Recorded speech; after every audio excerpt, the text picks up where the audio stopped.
ایران پر امریکی اور اسرائیلی حملوں کے خلاف سری لنکا میں بھی مظاہرہ کیا گیا۔ مظاہرین نے جنگ کے خلاف نعرے لگاتے ہوئے کہا کہ مکمل امن چاہتے ہیں۔ سری لنکا کے قریب امریکی آبدوز نے ایرانی بحری جہاز ڈبو دیا تھا۔ ایران پر امریکی اور اسرائیلی حملوں کے خلاف سری لنکا میں بھی مظاہرہ کیا گیا۔ مظاہرین نے جنگ کے خلاف نعرے لگاتے ہوئے کہا کہ مکمل امن چاہتے ہیں۔ سری لنکا کے قریب امریکی آبدوز نے ایرانی بحری جہاز ڈبو دیا تھا۔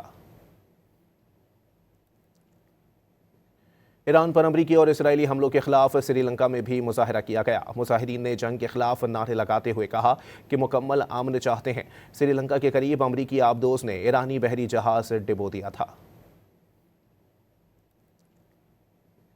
ایران پر امریکی اور اسرائیلی حملوں کے خلاف سری لنکا میں بھی مظاہرہ کیا گیا۔ مظاہرین نے جنگ کے خلاف نعرے لگاتے ہوئے کہا کہ مکمل امن چاہتے ہیں۔ سری لنکا کے قریب امریکی آبدوز نے ایرانی بحری جہاز ڈبو دیا تھا۔